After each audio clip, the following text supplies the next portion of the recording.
Deep within the depths of the National Railway Museum's warehouse, you'll find all sorts of objects, signals, model trains, and even candelabras. But one of the smallest items in the warehouse is probably one of the most important and used all around the world even today. It's the whistle. This simple brass whistle found its home in the National Collection many years ago.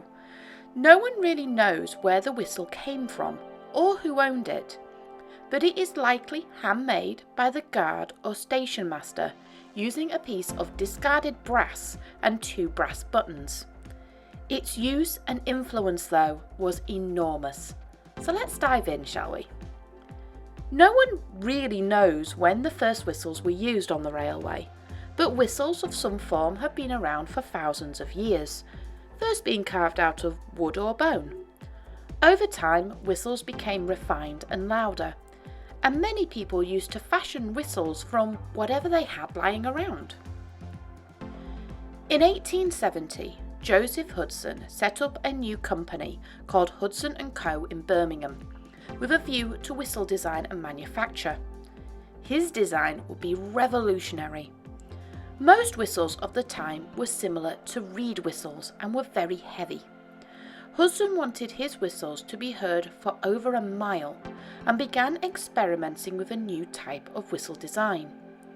Instead of a long reed shape, Hudson created a circular chamber within the whistle which allowed the air to circulate within it. Although it was louder, this still didn't satisfy Hudson. In 1883, Hudson was experimenting when he accidentally dropped his violin on the floor. As it shattered, Hudson observed the way the strings broke and how the sound travelled. This was known as the trill effect, and it was rapid alternation between 2 notes. The notes would reverberate, making the sound louder. Hudson knew he had to incorporate this into his whistle, and forced a dried pea into the whistle chamber. The result was deafening. Hudson took his new prototype not to the railway, but to the police. At the time, the police were still using rattles while on the beat. The rattles were large and cumbersome. But as soon as Hudson arrived with his new invention, Scotland Yard snapped up as many as they could. His business boomed, and practically overnight, Hudson's whistles were used in nearly every constabulary office in the country. Hudson's company soon had orders not just all over the country, but from all of the world, and not just from the police. Soon, railways, sporting events, and even locals were wanting to get their hands on the new invention. He improved on the design with the world-renowned Acme Thunderer. If whistles were cars, this could easily be regarded as the Rolls-Royce. Many tried to copy it, but even today it remains one of the best whistles in the world. So, is it as simple as blowing a whistle on a railway? How are they used? Well, surprisingly, there's a code. Whistles are used mostly by station masters and guards. Outlined initially in the official BR Rulebook of 1950, codes can be somewhat dependent upon the railway as well as the updated rules that they follow. For ease, I will look at the codes we use at our local heritage railway. The first code we need to know is the stopping code.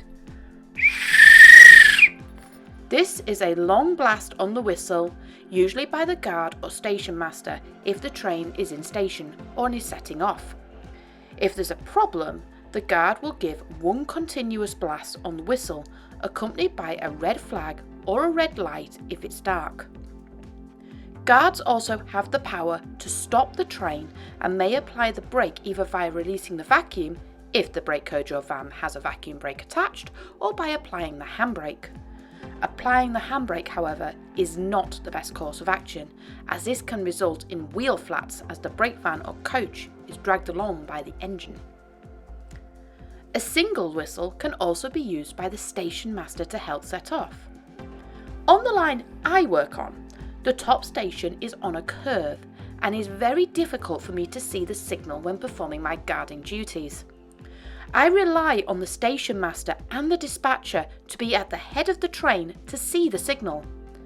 They will raise their hand and give a single blast on their whistle to me that the doors are closed and the line is clear and we have a path. This is where the second code comes into play. 2 blasts on the whistle. Once I have the all clear, I will sound 2 blasts on my whistle. This tells the engine crew that firstly, I am on the train and all is well. I will accompany this with a green flag in the air, giving both a sounding and visual signal. The crew in the engine can either signal back with a verbal cue, or if the train is long, they will whistle from the engine to acknowledge my flag. Only when the engine is acknowledged can the guard board the train ready for departure. 3 blasts on the whistle is usually used in shunting. Most sites today would rather use radios, but whistles can be used as well. If the train is needing to be set back or reversed, then the guard and the crew must work together. If the train is reversing, the guard may give 3 blasts on the whistle to tell the crew that it is safe and they have the path. The guard must look out for obstacles, people, and ensure that they have the correct signal when proceeding backwards.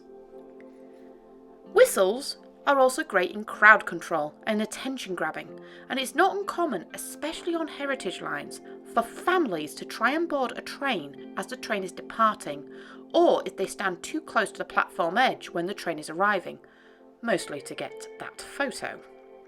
But to a guard, the whistle is probably their most important tool. The Acme Thunderer is the most common whistle used all around the world, being used in all sorts of events, even the Olympics. And Acme still proudly make their whistles in Birmingham, all made by hand. I am lucky to own not 1, but 2 of these whistles. One is fairly new and hardly been blown, but the other dates back to at least the 1960s. This treasure still works today, as it did for over 60 years, and I'm proud that instead of being on some shelf, this whistle has a home on the railway once again.